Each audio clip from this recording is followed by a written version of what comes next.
wanted the best? You've got the best podcast, the hottest podcast in the world. The Chris Voss Show, the preeminent podcast with guests so smart you may experience serious brain bleed. Get ready. Strap yourself in. Keep your hands, arms, and legs inside the vehicle at all times, because you're about to go on a monster education roller coaster with your brain. Now, here's your host, Chris Voss. Hi, folks. Chris Voss here from thechrisvossshow.com, thechrisvossshow.com. Hey, we're coming here with another great podcast. We certainly appreciate you guys tuning in. Thanks for being here. And even more, thanks for referring the show to your family, friends, relatives. Get everyone involved in the show. Tell them, go to iTunes or wherever it is. You can go to chrisvoss.club or thechrisvossshow.com, and you can subscribe for free. It's an unlimited subscription for an unlimited time, available for free. So you want to take advantage of it while it's still out there. So you can also do that with youtube.com/Chris Voss to see the wonderful interviews we have of all the brilliant authors and people that are on the Chris Voss Show. Also go to goodreads.com/Chris Voss to see what we're reading and reviewing. You can also go to all the different groups we have on LinkedIn, Facebook, Twitter, Instagram, TikTok, all those different places where we share out the show. You can see everything that we have going on with the show and all that good stuff. Subscribe to all those different social platforms. Today, as always, every day, we have an amazing author on the Chris Voss Show. She's the author of 4 books, and the newest book she has coming out June 1st, 2021. It's entitled Welcome Home, A Guide to Building a Home for Your Soul. I think I'm going to really like this book because I've been doing a lot of soul searching. I think we all have, and value searching. The name of the author is Najwa Zebian. She's going to be talking to us today about her book and everything she's been working on, and she's got an amazing career that she's had. And this episode is brought to you by a sponsor, ifi-audio.com, and their micro iDSD signature. It's a top-of-the-range desktop transportable DAC and headphone app that will supercharge your headphones. It has 2 brown burr DAC chips in it and will decode high-res audio and MQA files. We're using it in the studio right now. I've loved my experience with it so far. It just makes everything sound so much more richer and better and takes things to the next level. iFi Audio is an award-winning audio tech company with one aim in mind: to improve your music enjoyment of quality sound, eradicate noise, distortion, and hiss from your listening experience. Check out their new incredible lineup of DACs and audio enhancement devices at ifi-audio.com. She is a Lebanese-Canadian activist, author, speaker, and educator. Her recent book, Welcome Home, A Guide to Building a Home for Your Soul, is going to be what we'll be talking about today. Her search for a home was central to her early years as she struggled to find her place in the world. She became a teacher and a doctoral candidate in educational leadership as she began to write in an effort to connect and heal her first students, a group of young refugees. She found that she was also writing to heal herself. The author of 3 collections of poetry, she delivered the TEDx talk, Finding Home Through Poetry, and recently launched a digital school, Soul Academy, and a podcast, Stories of the Soul. Her work has been featured in the New York Times, Glamour, Elle, Canada, Huffington Post, and more. Welcome to the show. How are you? I'm doing really well. How are you? There you go. We're doing excellent. Congratulations on the book coming out June 1st. People can take and order that baby up. Give us your plugs where people can order that on the internet and find out more about you. Yeah, so you can find me on Instagram, Facebook, TikTok, Pinterest, LinkedIn. It's all, and YouTube. It's all the same username. It's at Najwa Zebian, NAJWAZEBIAN. And you can find Welcome Home literally wherever books are sold. And for those who are watching, that's what it looks like. There you go. Beautiful cover, by the way. Yeah, thank you. So I would love to actually talk to you about how the thought process behind the cover at some point. Oh, well, do you want to start doing that? We'll just get right up the top with that. Good. So I've always used the analogy of a bird in all of my books, and that was never intentional. The very first thing I wrote where I used the bird was in my first book, Mind Platter, and the entry was called, what was the entry called? I don't remember the title, but I remember what it was about. So Broken Wings, that's what it's called, Broken Wings. And I begin by saying, don't break a bird's wings and then tell it to fly, because that's how I felt. I felt like my wings had been broken, and, you know, the people who caused me that pain were looking at me and saying, why aren't you flying? Why aren't you shining? And so there was an element of gaslighting there. And I found that I wrote about it in my second book and in my third book, just the analogy of I'm a bird and I have this freedom. And sometimes I choose not to use that freedom because I allow myself to dip into that pain that others have caused me and say, you broke my wings, or you weakened my wings, or you led me to a place and now I'm lost and I don't know how to get back, when really what I needed to be believing in was my ability to say, you know, I can fly on my own. I don't need you, and I can heal on my own. I don't need you. So in Welcome Home, the analogy of a bird coming back to its nest, it's me coming back to myself. It's the person reading the book coming back to themselves. So that's why we used that. And you probably notice, if you look at the cover, there's gold feathers in the wings. And that is because I speak about a concept in the book called gold stitching your soul. So after you go through some kind of experience that breaks you, I say, stitch your soul back together with gold. Don't look at yourself as, I'm only healing if I can go back to the version of myself that I was before the pain. Instead, accept the fact that you are broken. You are now broken. And all you have to do is, now that you are just broken wide open and you're in pieces, what usually happens is that we don't really know ourselves before we break in a way that opens our eyes up to what is actually within us. All of those pieces, now that you're broken, you could look at each one of them and say, oh, you know, I'm an empath. Oh, I'm somebody who loves giving. Oh, I'm somebody who is very forgiving. And now you see all of that. And instead of saying you deserve to be broken into those pieces, you say, I embrace those parts of myself and I'm going to put them back together, stitch myself with gold, and create this new masterpiece. So that's where the cover of Welcome Home comes from. That's pretty amazing. And don't you do some writing on, you know, Phoenix from the ashes and things of that nature? Yes. And that's a part of your work. Yes. My third book, Sparks of Phoenix, follows the stages of, you know, a phoenix burning to ashes and then, you know, coming out of the ashes and being reborn in a beautiful masterpiece that no one believed would be born again. No one believed. They just believed that they could burn you out and that's it, you would be done. But the beautiful thing about Sparks of Phoenix, and again, in using the same analogy, is you get to decide what you do with the pain that comes your way. This doesn't mean, I always get this comment, this doesn't mean that you deserved what you went through. And this doesn't mean that taking the time that you need to heal is a shameful thing at all. Some people take years to heal. Take that time. But you are the one who gets to decide that you are going to get up, that you are going to not continue being in that place where you're waiting for the one person who broke you or the few people who broke you to come back and say, I'm sorry I hurt you. I shouldn't have done that. Do not request the validation of those who hurt you or the permission of those who hurt you to tell you, now you have permission to heal. You can make that choice on your own. So in Sparks of Phoenix, the chapter that's right in the middle is also called Sparks of Phoenix because that's the beginning. Those are the realizations that you make that kind of start that spark of you getting reborn. Like the one who broke you cannot heal you. You know, pain comes when it comes, not when you're ready for it. And it leaves when it leaves, not when you want it to. All of these realizations about acceptance, about coming back to yourself, about owning your healing, just like you owned your pain. That is the most important part of healing. The journey upwards is beautiful because you're constantly getting that validation from yourself that now I'm on the rise, I'm showing myself. But it's that moment in between being in a very dark place and choosing to start coming out of it, that's the most crucial one.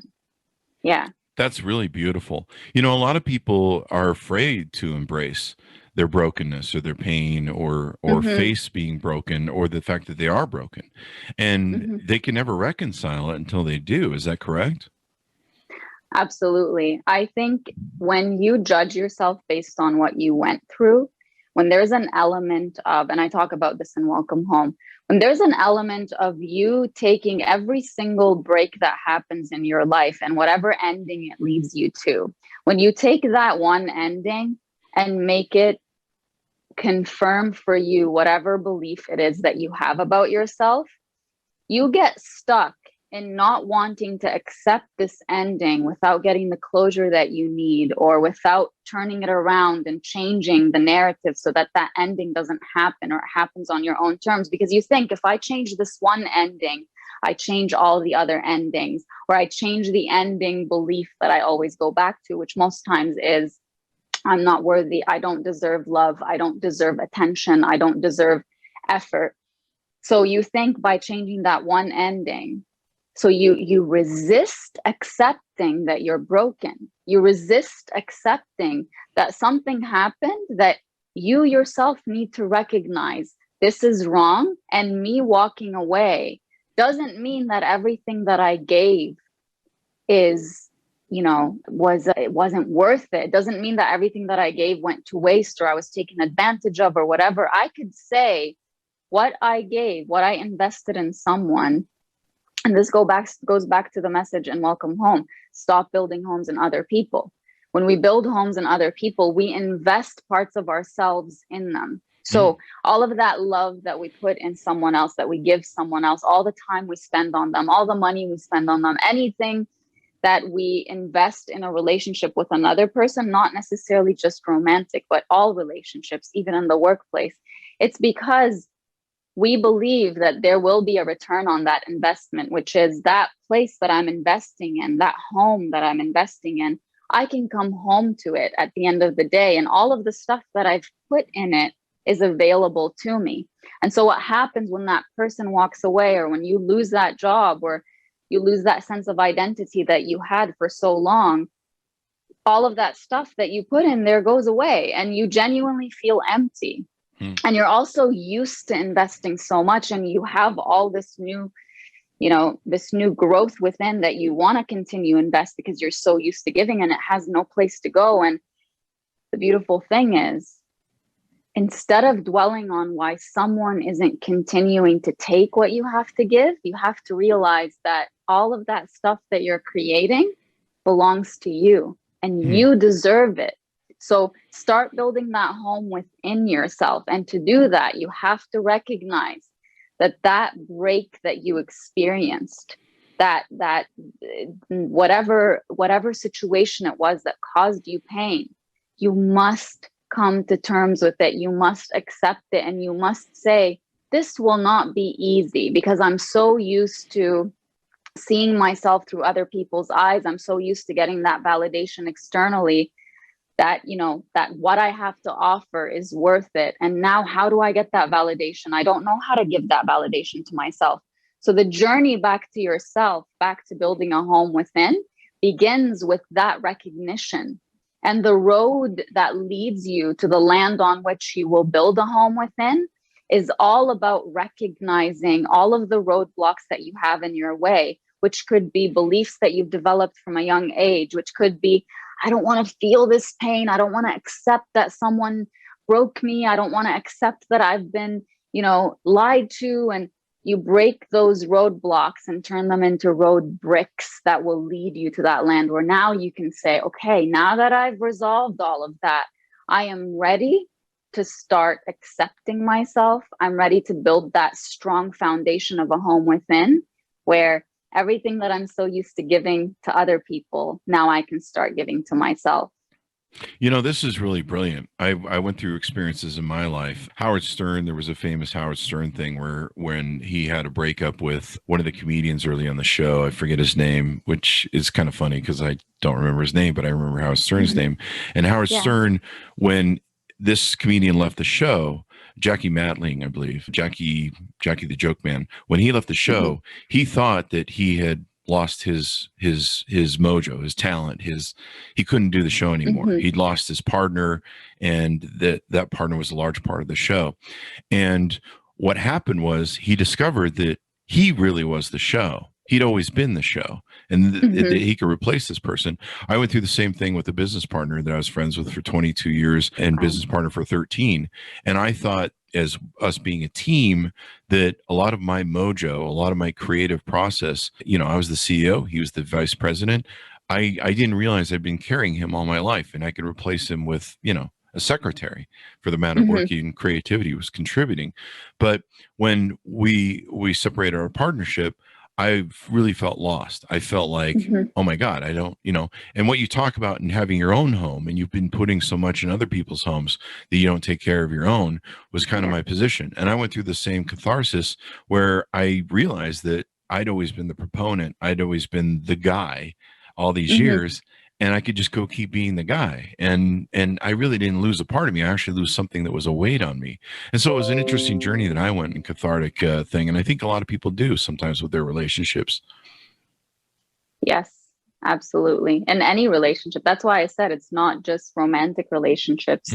We build our sense of who we are through the way that the world around us sees us. And it's usually, and I also talk about this in Welcome Home, one of the biggest barriers on your journey to changing is that little audience that you have in the back of your head. And they're usually people that like a business partner, a former business partner, an ex, family.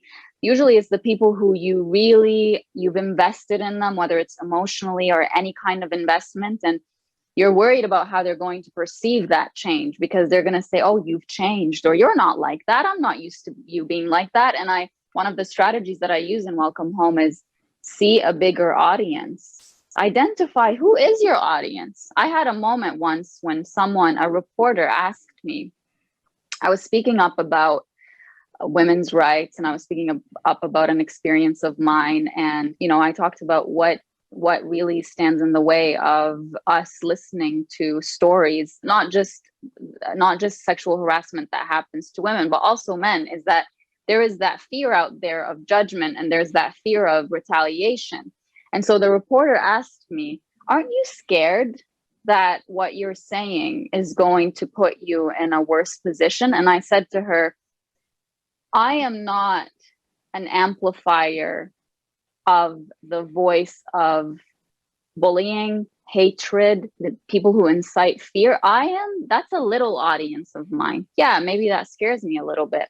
I am the voice and the amplifier of the voice of those who are on the other side, those who are sitting in a dark corner thinking, if I speak up, then X, Y, and Z is going to happen to me.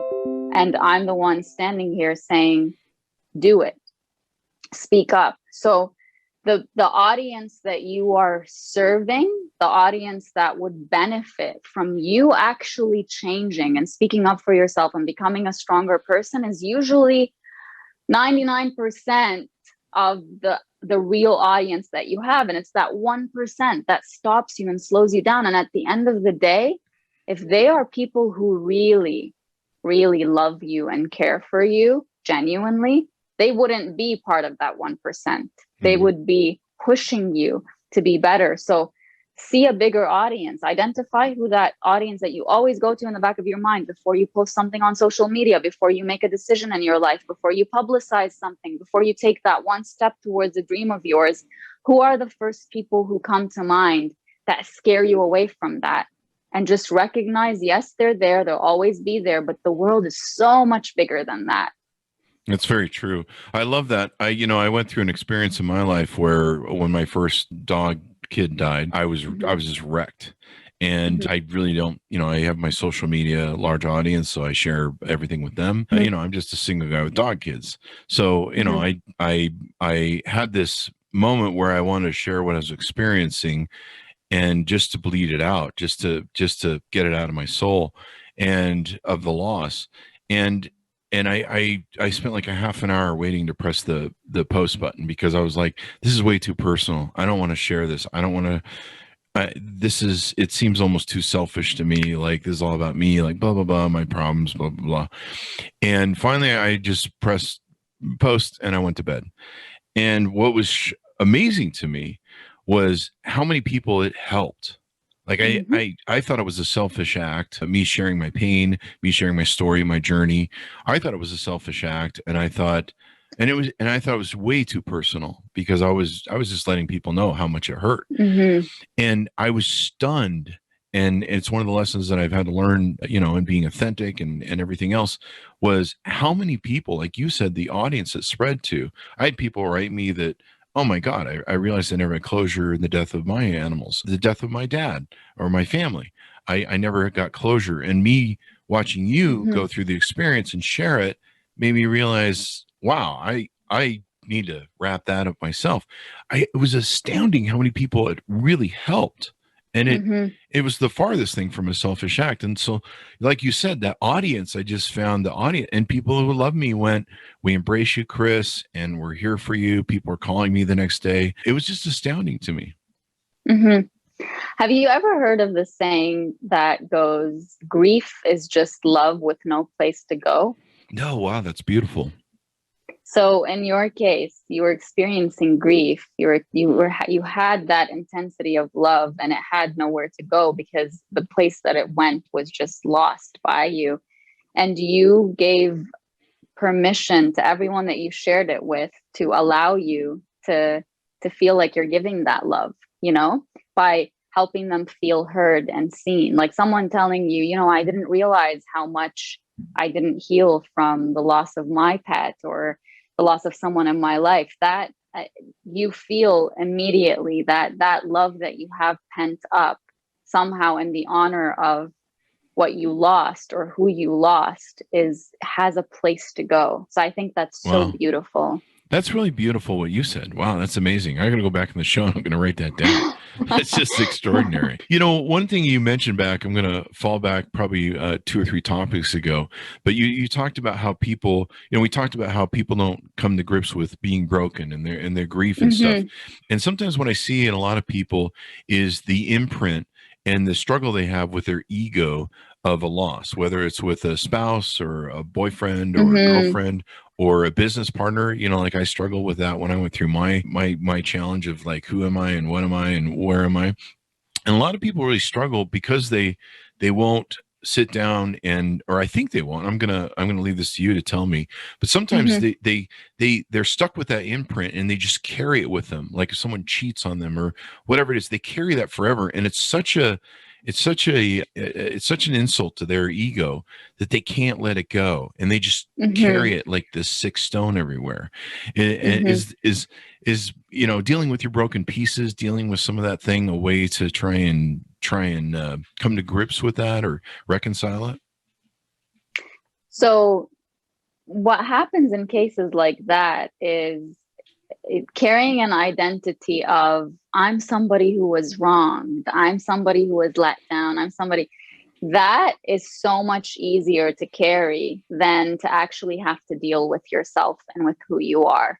So you'd rather stick to that identity because it gives you a definition. I'm somebody, it makes you feel important in some way. I'm somebody who's been blah, blah, blah. I'm somebody who was treated a certain way. Instead of just saying, I accept that doesn't define me, but oh, wait a minute. If that doesn't define me, what does? That's the hard part.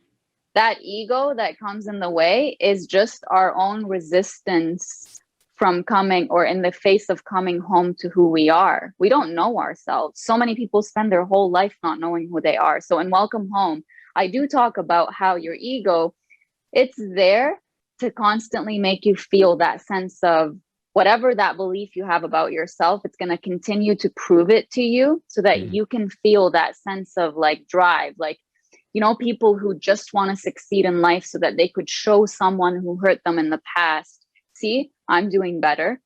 That's not authentic growth. Authentic growth comes from being able to forgive that. That's why one of the rooms or chapters in Welcome Home, one of the rooms that you'll have in your home is the room of forgiveness, which is all about letting go, not about saying that was okay. It's about not defining yourself by those finite moments that happened in your life that you've made into infinite because you continue to define yourself that way.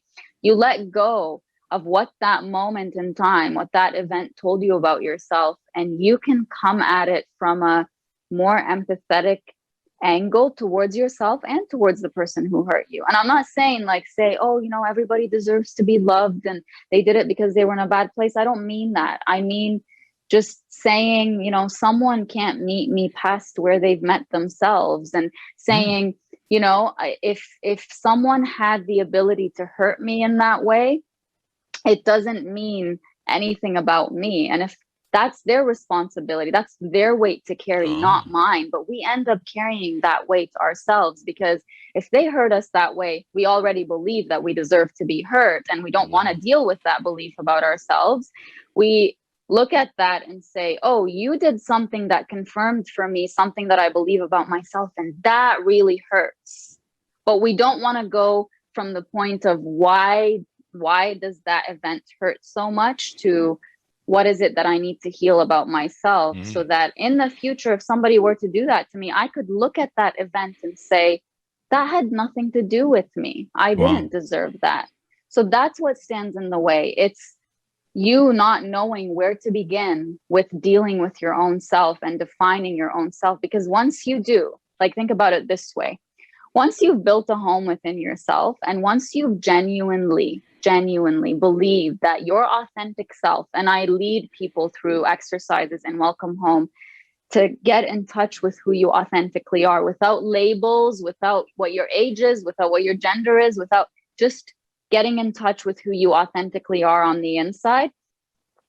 And people ask me, how do I differentiate between who I am and who my ego tells me I am? I always say your ego is very reactive.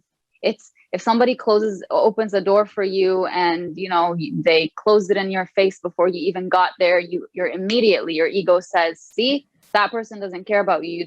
And that proves to you that people don't care about you, that you don't deserve to be cared about. That's your ego. It's very reactive, and it's constantly taking things personally.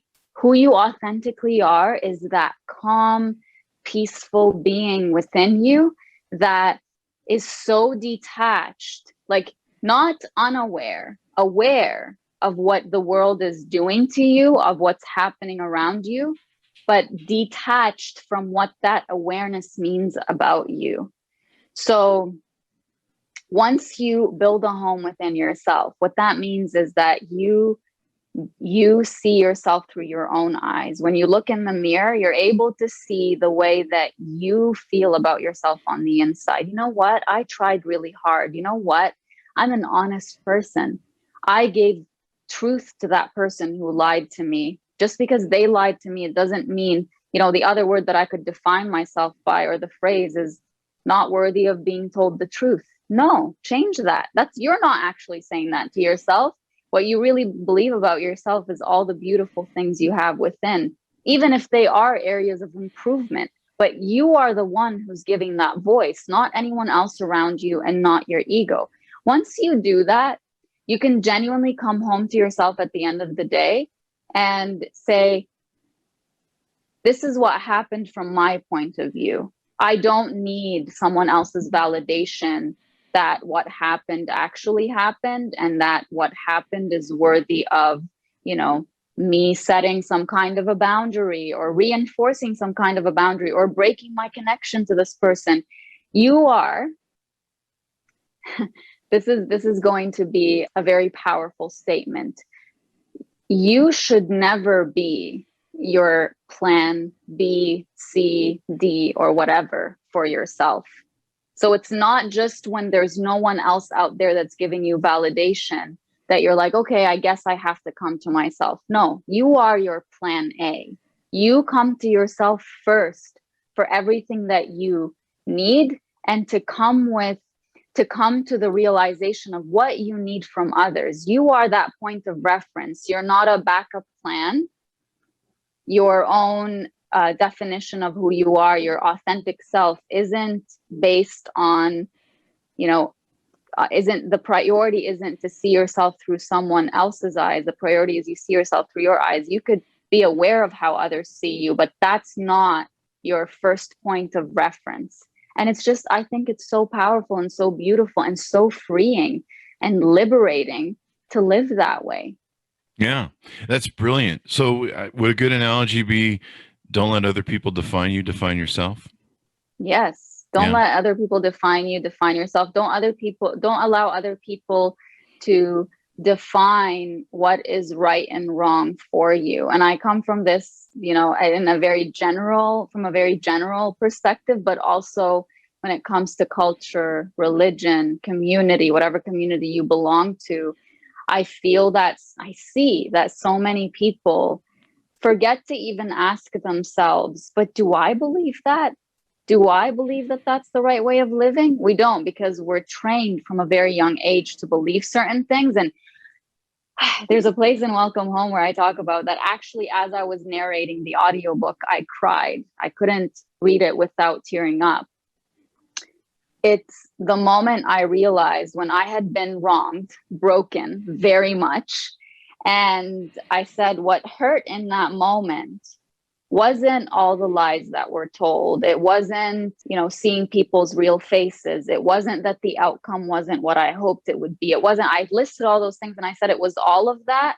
But the most painful thing was that when I walked out that door, I had no idea who I was, because I had defined myself by that pain for so long that now that it was over and I had no control of the situation, I had no idea who I was. And I had no idea that I could question, who am I? What do I believe in?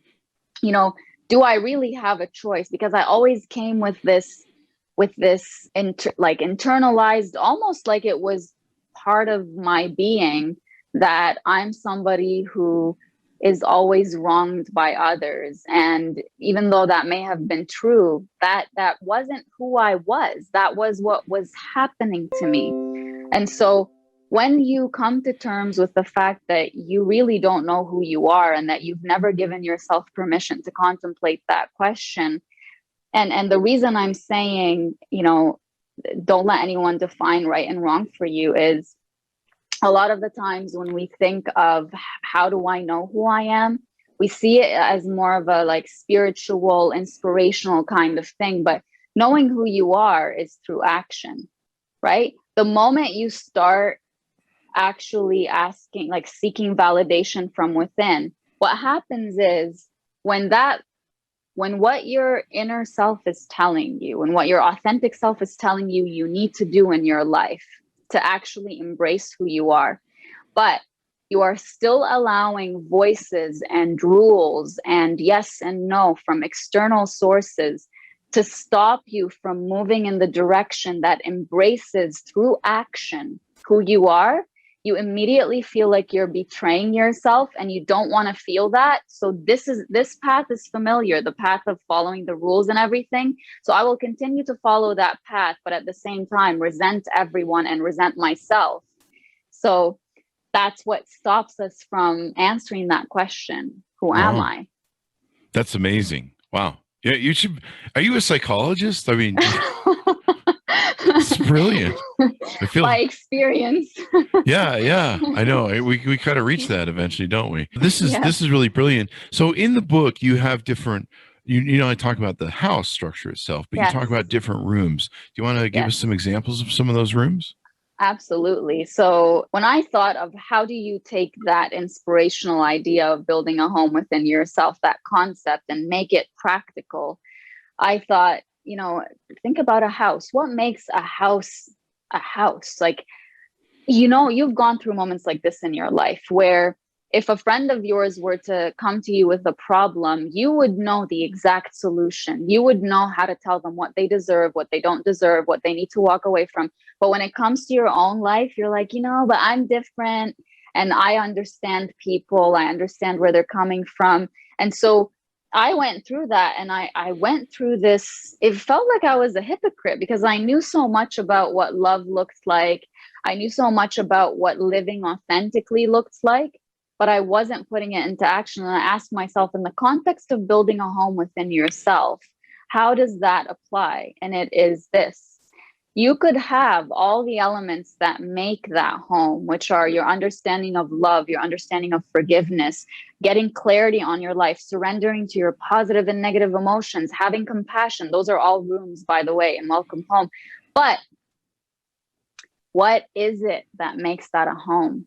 It's the togetherness of all of that. And what causes that togetherness? It's a strong foundation. And once that came to me, I was like, oh my God, this is why I know so much, but I don't apply it, because the foundation of self-acceptance and self-awareness is not there. I hadn't fully accepted myself, my authentic self.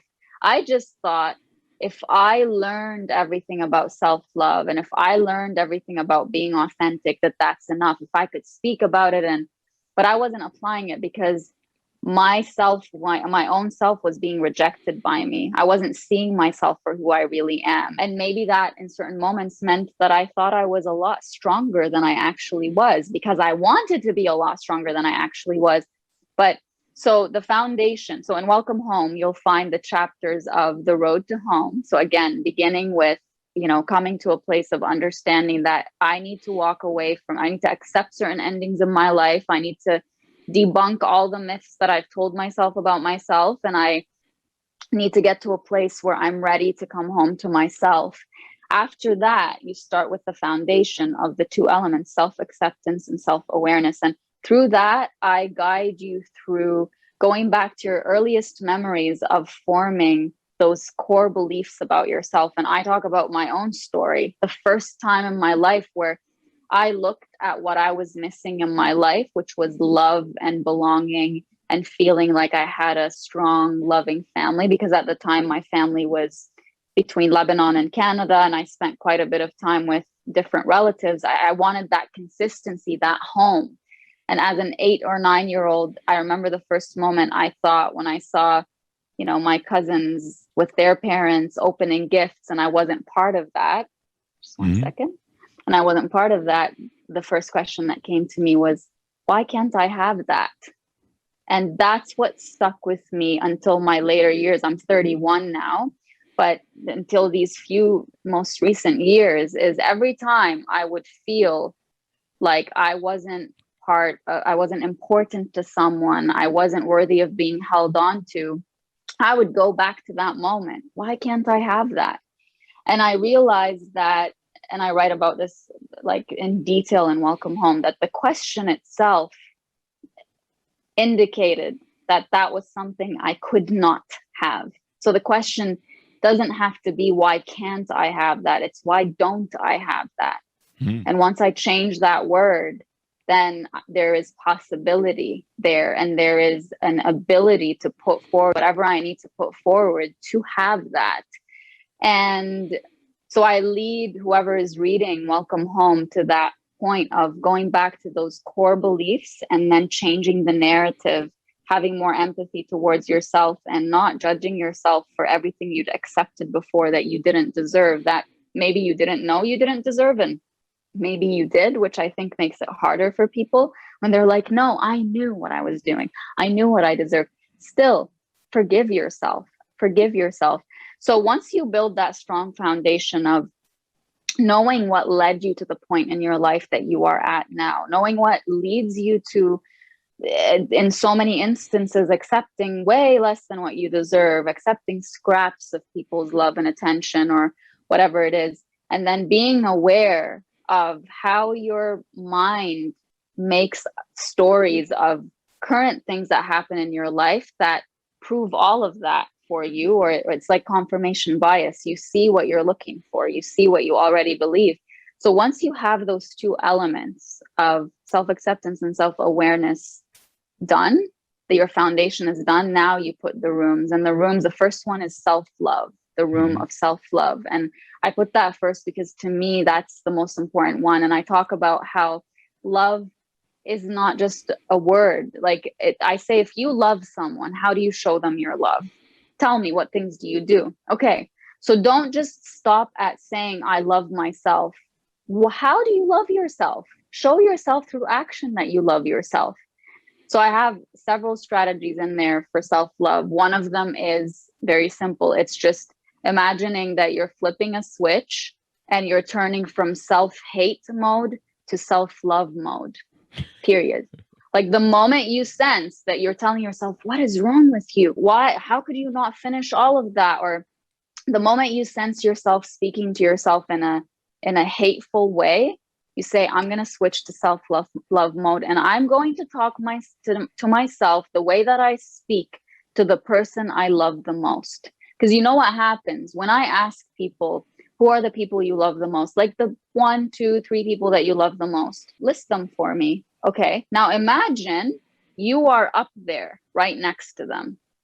People start crying because they've never seen themselves as worthy of the kind of love that they give to others. They think their worthiness of love is based on how much they're able to give. And it's like, without anything that you have to give, you on your own. And this is not the same as the messaging that's just like, just be who you are and just do what you want, and not in an arrogant kind of way. It's more like, stop working so hard just to be loved. Love isn't hard. Just like you give love so easily to others, you deserve that love in return, first of all, from yourself.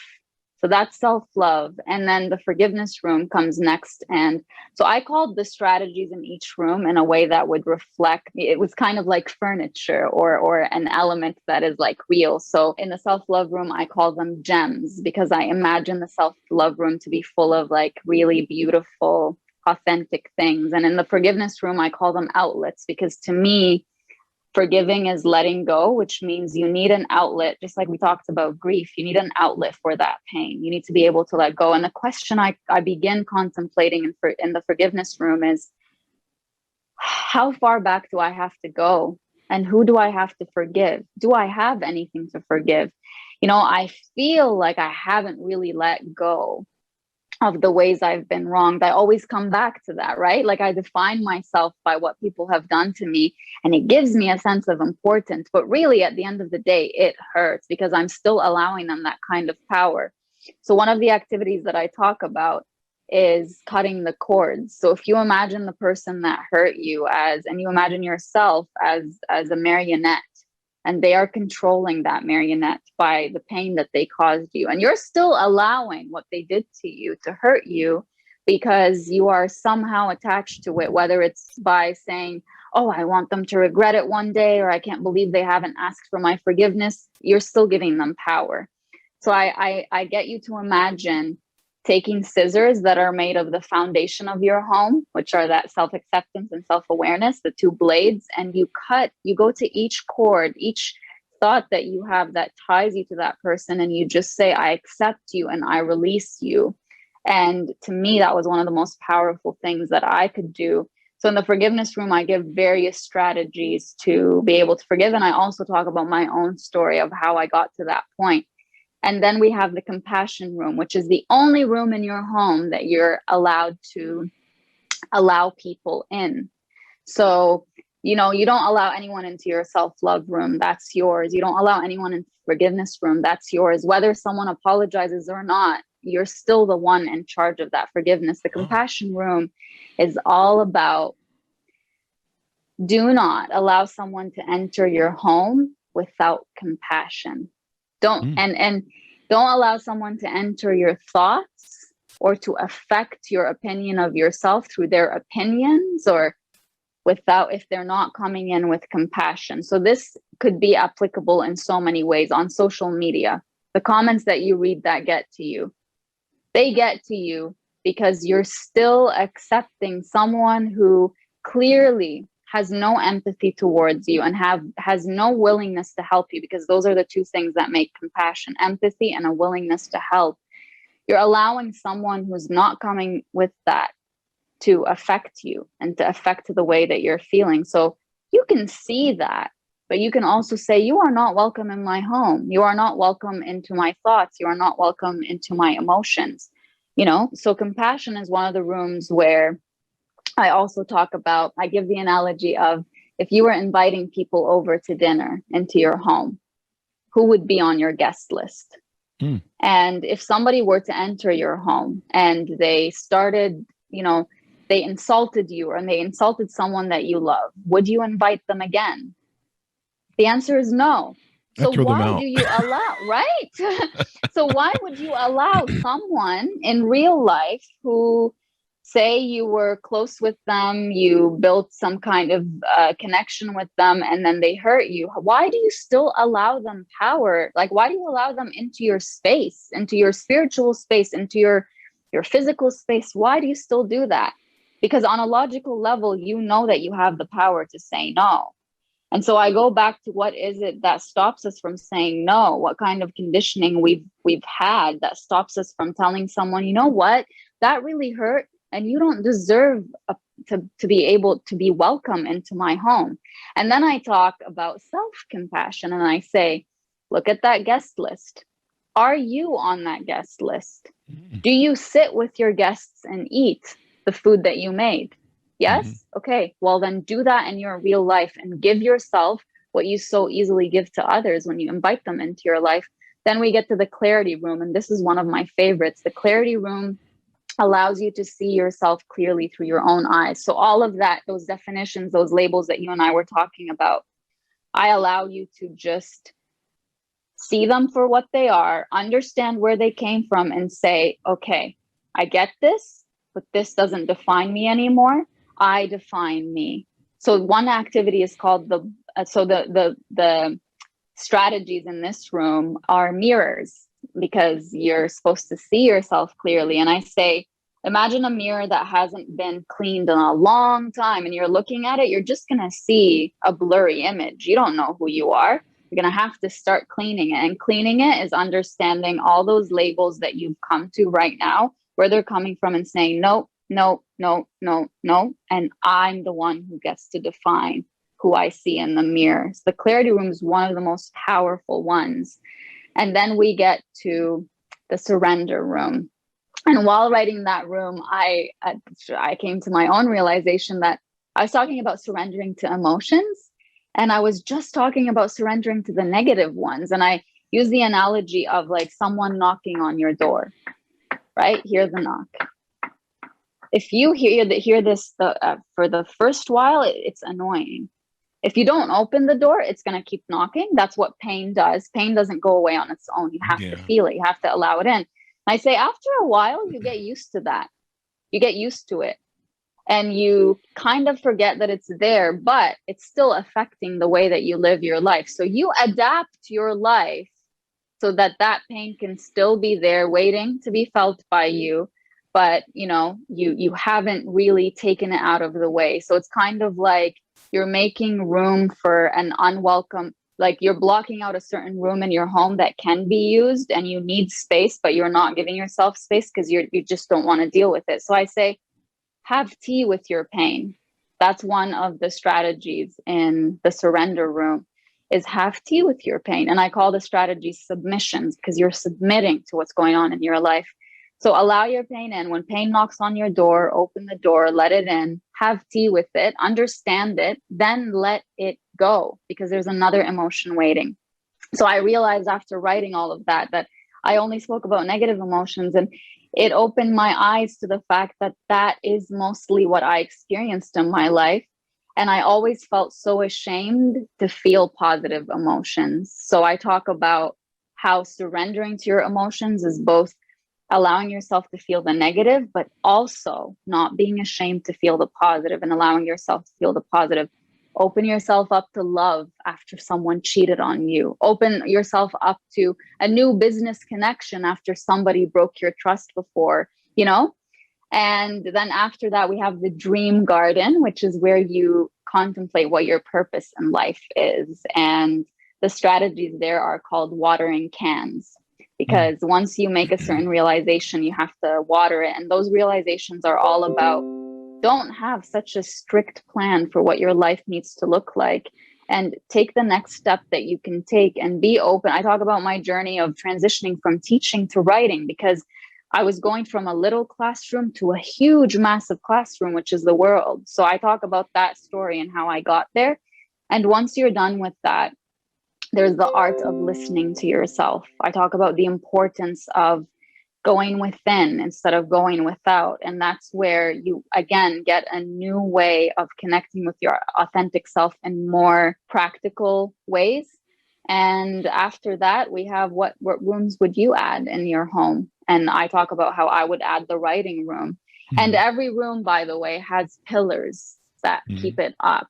And those pillars, the outlets or submissions or gems that I talked about are, they come under those pillars and help you. So for example, in the self-love room, one of the pillars is you are the source of your love. And I talk in depth about that. And then I give you strategies. For example, in the clarity room, I talk about the guilt that we experience when we are trying. Remember how I told you on your journey of discovering who you are, you have to do that through action. Like once you discover what you want to do with your life, you have to start working on it. And so I talk about how, I lost my train of thought. One of the pillars is about guilt. And so I tell you how to see how that guilt is not an indication that you need to stop moving in the direction that embraces who you are. It's an indication that you've been trained to believe that unless you live your life a certain way, you're not enough. So you feel guilty for letting someone down, your family, your friends, you feel guilty for doing that for yourself and selfish. So one of the pillars is don't let guilt stop you.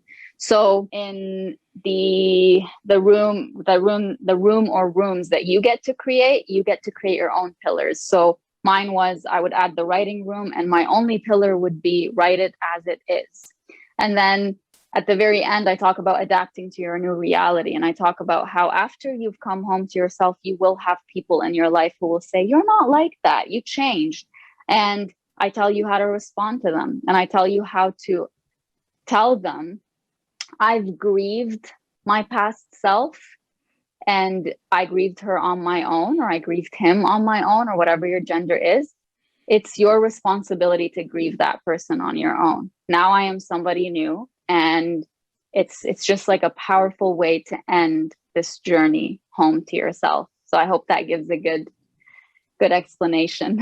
Wow. I mean, you've inspired me so much, and hopefully my audience as well that are going to listen to this. This is just astounding. It's beautiful. And everyone should be picking up this book. I'm going to share it with a lot of my friends. And of course, we'll be sharing it across our social media, but just extraordinary stuff in the analogy of the home and the rooms, the pillars, the outlets, and forming, that sort of thing inside of us. Because, there's a lot of people that say, well, you take inside of what and you really can't conceptualize that. But what you've done with your book is you've made it so there's a conceptualization that people can align with the analogies and be like, okay, well, I understand how to think about this and make a build of it. Yes. Thank you for saying that. I really wanted Welcome Home to be, because I started writing poetry and I started writing prose. Mind Platter is actually a reflection of my journals, which I self-published. Like it's a compilation of my journal entries.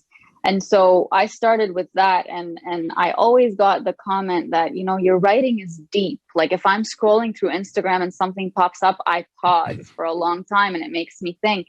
And so I wanted Welcome Home to have that element of poeticness and realness and rawness, but at the same time, I wanted it to combine poetry, storytelling, and practical strategies, which I think self-help and self-development books nowadays are either just strictly stories and practical strategies, or strictly stories or strictly practical strategies. I wanted all of that. I want the person to feel heard, seen, understood, but I also want them to feel empowered to make that change. And through my own storytelling, it's saying, this is coming from a real place. This is not just me feeding you this information. So I'm really excited for the world to read this. This is going to be really awesome. June 1st, guys, it's going to be on shelves. You can take and pre-order it now. Thank you so much, Najwa, for spending time with us today and doing all this stuff and just enlightening us into everything that you've written here and everything that's in the book. Thank you so much for having me. And thank you to all the people who listen to this. And I'm sending you so much love and healing. And we're sending it back. Thank you so much. This is, like you said, the bigger audience that you're going to be reaching and sharing with the world. Hopefully so many people will be touched by your book and everything else. Thank you. So to my audience, be sure to check it out. Welcome Home, a guide to building a home for your soul. You can order up June 1st. Get your advance copies now, your pre-sales now, so that you can take and be the first one to say, in your book clubs and stuff like, hey, I read it first. So anyway, thanks to everyone for being here. Thanks, Miles, for tuning in. Go to youtube.com/Chris Voss to see the video version of this. Go to goodreads.com/Chris Voss. All the groups we have on LinkedIn, Facebook, Twitter, Instagram. You pick it. We're always there. Thanks for everyone for being here, and we'll see you guys next time.